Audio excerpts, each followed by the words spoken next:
Salut les amis, j'espère que vous allez bien, c'est William de NR Group.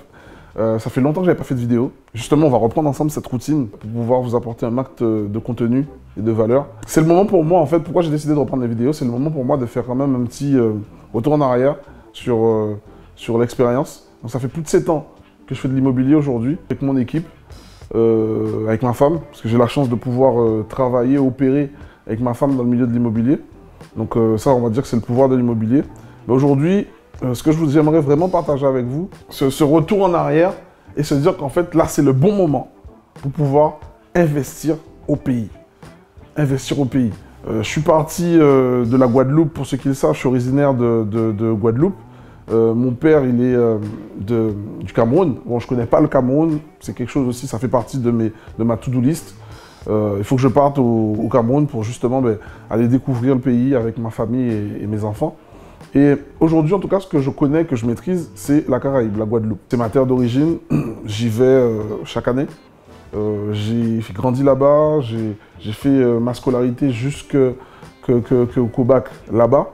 Donc je connais les mœurs, je connais leurs habitudes, je sais comment ils fonctionnent, je sais ce qu'ils aiment, je sais ce qu'ils n'aiment pas, je connais leurs forces, je connais leurs défauts, parce que je fais partie, on est du même moule. Et c'est là, en fait, avec cette expérience que j'ai tirée de l'immobilier en France, que je me rends compte qu'en fait, dans la Caraïbe, il y a pas mal de choses à faire. Donc, c'est pour ça qu'en fait, ce que je veux partager avec vous, c'est ça. Un moment, il est important, en fait, de pouvoir investir au pays. Investissez chez vous. Parce que vous connaissez votre pays. Vous connaissez leur façon de fonctionner. Vous connaissez le prix du marché. Vous connaissez les états d'esprit. Et vous serez le plus à même de savoir ou d'anticiper le marché s'il venait à évoluer ou s'il venait à tomber. OK? Lorsque vous êtes dans votre pays. Et aujourd'hui, clairement, par exemple, je vais beaucoup m'accentuer sur la Caraïbe, la Guadeloupe, mais c'est un message que je veux aussi envoyer à nos confrères de l'Afrique. C'est aussi la même chose. L'avantage que vous avez, c'est que 80% de la population en Afrique, en Caraïbe, vous êtes propriétaire de la terre. Vous êtes propriétaire de la terre. Par contre, il y a un manque d'éducation par rapport à cette richesse que possède la terre. Comment je suis venu en France, j'ai été choqué par la rapidité à laquelle on pouvait accéder à des prêts bancaires, on pouvait accéder à la propriété. Mais c'est des morceaux de propriété. En fait, en France, vous achetez des produits finis. Okay? Plus vous achetez des produits finis, moins vous dégagez de marge. Okay? Donc en France, c'est facile d'accéder à la propriété et c'est facile en fait d'entrer dans ce schéma de consommation. En fait, vous êtes un consommateur de produits finis parce que les entrepreneurs avant vous, ils ont quasiment monté des immeubles, ils ont découpé des terrains, ils ont construit des maisons et vous passez derrière et vous achetez ça et on vous met en place un maximum de choses pour faire en sorte que l'accession soit rapide, claire et efficace. Ok? L'avantage qu'on a d'investir au pays, c'est que tout est à faire. C'est des avantages et aussi des inconvénients.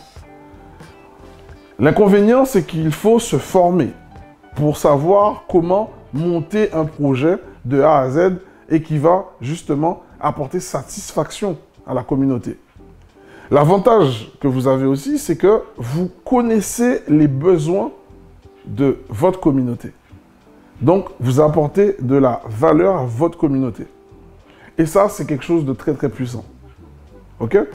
Donc, si je devais dire pourquoi on doit investir dans son pays d'origine à un moment donné, dans sa carrière d'investisseur, c'est pour toutes ces petites choses. C'est pour apporter quelque chose de différent à la communauté, répondre à un réel besoin, parce que vous connaissez le besoin, connaissez les difficultés, et vous savez quels besoins et quelle valeur vous allez apporter à la communauté. Et surtout, vous ramenez votre expérience pour faire avancer la communauté. Il n'y a pas photo. Après, les inconvénients, le temps. C'est sûr, quand vous créez quelque chose, quand tout est à faire, ça demande du temps. Quand vous amenez un business model ou que vous amenez une façon de penser ou vous ramenez quelque chose de différent que la population n'a pas l'habitude de voir, il y aura des sceptiques. Donc vous allez devoir vous bagarrer, vous allez devoir vous armer de patience, et vous allez devoir être confiant en ce que vous proposez. Mais ça veut dire une chose. Si vous êtes confiant et que vous avez un pourquoi puissant sur le projet que vous entreprenez, à un moment ou à un autre, vous serez le premier sur votre marché. Et à un moment, tout le monde va suivre cette tendance que vous aurez lancée. Et à ce moment-là encore, il faudra être ancré et solide. Donc, je vous parle de ça parce que j'ai pensé à retourner aux Antilles depuis 2019. Ok? C'est la raison pour laquelle j'ai organisé mon premier événement. D'ailleurs, c'était le premier événement de toute ma carrière d'investisseur en Guadeloupe et exactement à la Creole Beach. C'était le NR Summit 2019. D'ailleurs, j'ai décidé que chaque année, je vais réitérer cet événement quelque part dans la Caraïbe. Je le dirai aux alentours de septembre. Je tiendrai à le dire aux alentours de septembre dans quelle île je le ferai. Mais je resterai dans la Caraïbe. Parce qu'à la Caraïbe, il y a plein de choses à faire. Et peut-être qui sait un jour, j'irai le faire quelque part en Afrique. Ok?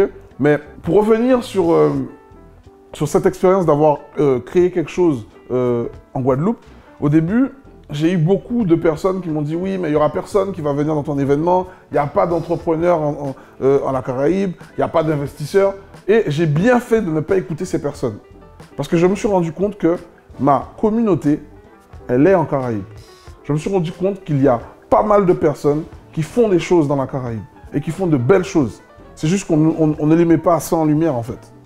Et aujourd'hui, ce que je voudrais apporter, c'est ça. C'est partager avec le réseau d'entrepreneurs aux Antilles, de partager avec ce réseau d'entrepreneurs dans l'investissement immobilier pour leur apporter un peu mon expérience passée et mon expérience que je suis en train de continuer à faire sur le marché international. Donc, aujourd'hui, ce que je propose à travers cette vidéo, c'est justement de pouvoir envoyer et de pouvoir fournir des vidéos récurrentes sur le marché immobilier à l'international, mais surtout que je vais adresser aux personnes de la Caraïbe et de l'Afrique. Ok? Si à travers ces vidéos, ça peut vous inspirer, ça peut même vous donner envie de vous lancer pour ceux qui n'ont jamais eu d'expérience dans l'immobilier, même pour ceux qui sont avancés, qui voudraient même qu'on fasse des partenariats, je vous invite justement à mettre des commentaires sur cette vidéo et à essayer de rentrer en contact avec moi au travers des membres de mon équipe. Ok? Parce qu'à travers cette chaîne, je souhaiterais mettre en avant ces acteurs du marché caribéen, ces acteurs du marché de l'Afrique. Ok? Donc, pour cela, on peut même commencer par se donner des rendez-vous quotidiens tous les dimanches. Tous les dimanches, je donne des conférences gratuites sur le thème de l'immobilier et c'est à 13h30 heure de la Caraïbe et 19h30 heure de Paris. Je vous invite justement à regarder en lien sur cette description, vous verrez un lien ou un descriptif qui va vous expliquer comment faire pour être présent à cette conférence que je donne. C'est le moment de partager les stratégies qui marchent en 2020, en 2021 du moins, de montrer les résultats de certains de mes participants, de partager ensemble les choses qui marchent ou qui ne fonctionnent pas, de parler aussi de projets d'investissement à l'international qui pourraient vous permettre de gagner énormément de temps. Sur ce, les amis, je tiens à vous remercier d'avoir suivi cet épisode et je vous inviterai justement à me dire en commentaire quelle thématique vous voulez qu'on aborde ou quel serait la prochaine épisode que vous voulez qu'on puisse traiter. Et sur ce, je vous dis à tous de passer une excellente journée. Ciao!